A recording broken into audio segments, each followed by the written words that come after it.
दोस्तों, हिस्ट्री पढ़ने के बाद हर छात्र कहता है सब याद हो गया भाई।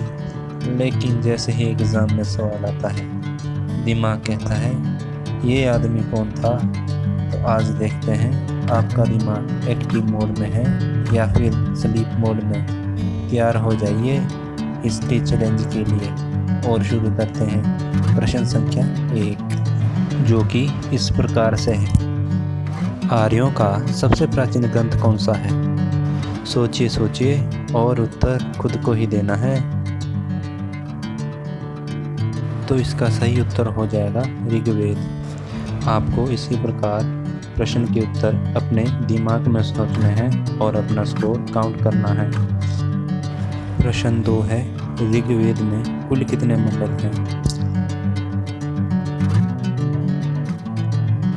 इसका सही उत्तर हो जाएगा 10। अगर आपका उत्तर सही निकला है दोस्तों, तो स्क्रीन को देखकर मुस्कुरा देना। तो अगला प्रश्न ये रहा आपकी स्क्रीन में। ऋग्वेद में कुल कितने सूतक हैं? इसका सही उत्तर हो जाएगा 1028। अगला प्रश्न ये रहा आपकी स्क्रीन पर। ऋग्वेद की रचना किस भाषा में हुई? इसका सही उत्तर हो जाएगा वैदिक संस्कृत में। गायत्री मंत्र किस वेद में है? इसका सही उत्तर हो जाएगा ऋग्वेद। अगला प्रश्न ये रहा आपकी स्क्रीन पर। गायत्री मंत्र के रचयिता कौन थे? इसका सही उत्तर हो जाएगा विश्वामित्र। मेरे प्यारे भाइयों, अगर आपको वीडियो में कुछ भी नया सीखने को मिल रहा है तो प्लीज़ वीडियो को लाइक और शेयर जरूर करें। अगला प्रश्न कुछ इस प्रकार से आपकी स्क्रीन पर आ गया है। अस्तोमा शतगमय किस उपनिषद से लिया गया है? इसका उत्तर हो जाएगा बृहदारण्यक उपनिषद से। ये क्वेश्चन गलत हो गया, कोई बात नहीं, ये क्वेश्चन पड़ोसी का भी गलत हुआ होगा। अगला प्रश्न ये रहा आपकी स्क्रीन पर। सामवेद का संबंध किससे है? इसका सही उत्तर हो जाएगा संगीत। अगला प्रश्न यह रहा आपकी स्क्रीन पर। यज्ञ संबंधी विवरण किस वेद में मिलता है? इसका सही उत्तर हो जाएगा यजुर्वेद। अगला प्रश्न यह है, जादू टोना एवं चिकित्सा का वर्णन किस वेद में है? इसका सही उत्तर हो जाएगा अथर्ववेद। अगला प्रश्न है, वेदों को क्या कहा जाता है? इसका सही उत्तर हो जाएगा श्रुति। अगला प्रश्न कुछ इस प्रकार है। वैदिक काल में सभा का कार्य क्या था? उत्तर हो जाएगा परामर्श देना। अगला प्रश्न है, ऋग्वेद काल का प्रमुख व्यवसाय क्या था? इसका सही उत्तर हो जाएगा पशुपालन। अगला प्रश्न है, ऋग्वेद में सबसे अधिक वर्णित पशु कौन सा है? इसका सही उत्तर हो जाएगा गाय। अगला प्रश्न ये रहा आपकी स्क्रीन पर। वैदिक काल में गाय को क्या कहा जाता था? इसका सही उत्तर हो जाएगा अगन्या। अगला प्रश्न है, आर्यों की संपत्ति का मुख्य आधार क्या था? इसका उत्तर हो जाएगा गोधन।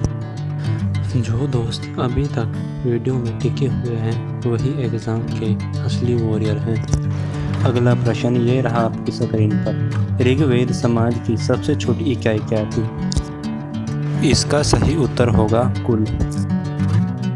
अगला प्रश्न ये रहा आपकी स्क्रीन पर। कुल का मुखिया क्या कहलाता था? इसका उत्तर है कुलप। अगला सवाल ये रहा आपकी स्क्रीन पर। ऋग्वैदिक काल में राजा को क्या कहा जाता था? इसका सही उत्तर हो जाएगा राजन। अगला प्रश्न ये रहा आपकी स्क्रीन पर। ऋग्वेद में वर्णित सबसे महत्वपूर्ण नदी कौन सी है? इसका सही उत्तर है सरस्वती। अगला प्रश्न है, ऋग्वेद में गंगा का उल्लेख कितनी बार हुआ है? इसका सही उत्तर है 1 बार। अगला प्रश्न है, ऋग्वेद में यमुना का उल्लेख कितनी बार हुआ है? इसका सही उत्तर हो जाएगा 3 बार। अगला प्रश्न ये रहा आपकी स्क्रीन पर। आर्यों का मूल निवास किसे माना जाता है? इसका सही उत्तर हो जाएगा विवादास्पद। अगला प्रश्न है वैदिक काल का प्रमुख पेय क्या था? इस प्रश्न का सही उत्तर हो जाएगा सोम। अगला प्रश्न है ऋग्वैदिक काल में कर को क्या कहा जाता था? इस प्रश्न का सही उत्तर हो जाएगा बलि। अगला प्रश्न है ऋग्वेद में पुरोहित को क्या कहा गया है? इसका सही उत्तर हो जाएगा होत्री। अगला प्रश्न है वैदिक काल में युद्धों का देवता कौन था? इस प्रश्न का सही उत्तर हो जाएगा इंद्र।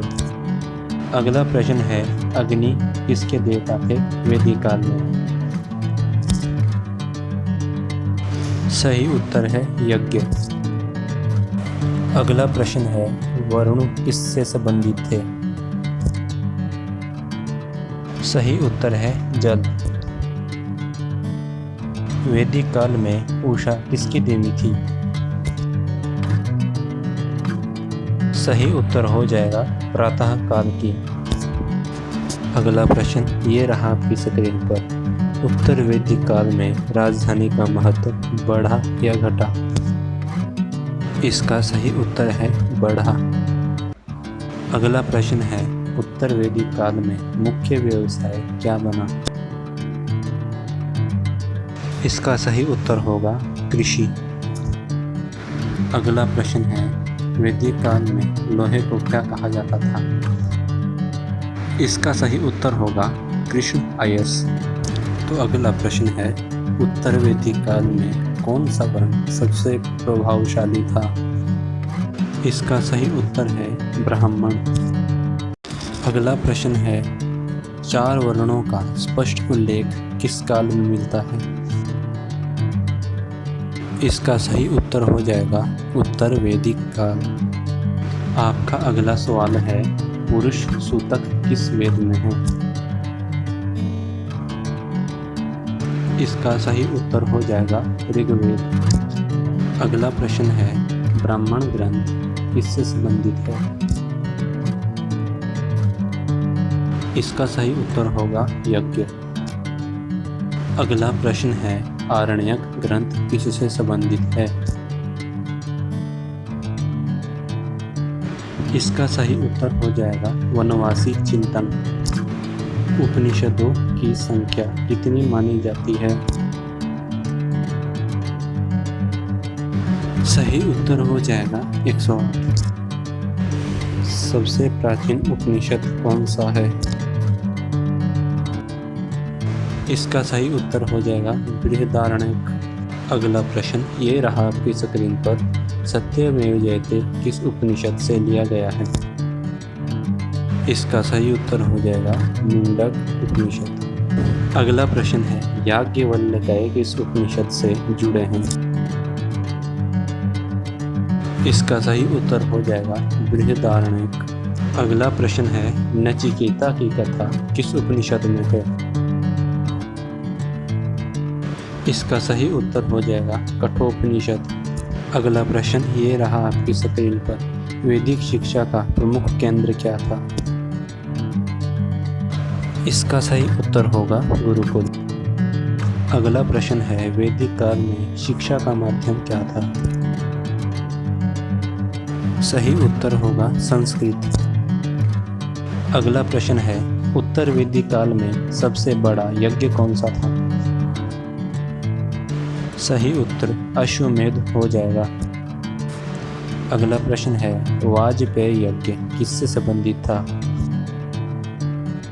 इसका सही उत्तर है शक्ति एवं समृद्धि। अगला प्रश्न है वैदिक काल में मुद्रा प्रचलित थी या नहीं? उत्तर हो जाएगा नहीं। अगला प्रश्न ये रहा आपकी स्क्रीन पर। विनिमय का प्रमुख माध्यम क्या था? इसका सही उत्तर है गाय। अगला प्रश्न है, वेदों का संकलन किसने किया? इस प्रश्न का सही उत्तर हो जाएगा वेद व्यास। चलिए, तो अब आप मुझे कमेंट सेक्शन में ये बताइए कि आपने 50 में से कितने प्रश्नों के सही उत्तर दिए हैं। तो दोस्तों, चलिए अब मैं आपको वैदिक काल से जुड़े कुछ अन्य महत्वपूर्ण प्रश्न देता हूँ, जिन्हें आप अपनी नोटबुक में राइट कर सकते हैं। उन प्रश्नों को जानने से पहले जिन्होंने अभी तक चैनल को सब्सक्राइब नहीं किया है, तो प्लीज़ वह चैनल को सब्सक्राइब कर लें। वह प्रश्न कुछ इस प्रकार हैं।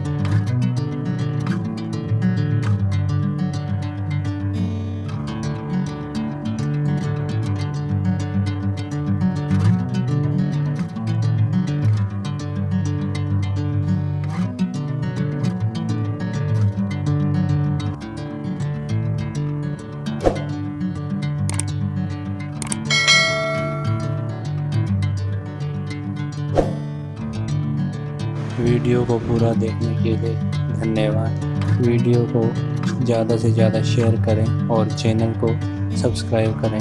मिलते हैं एक नई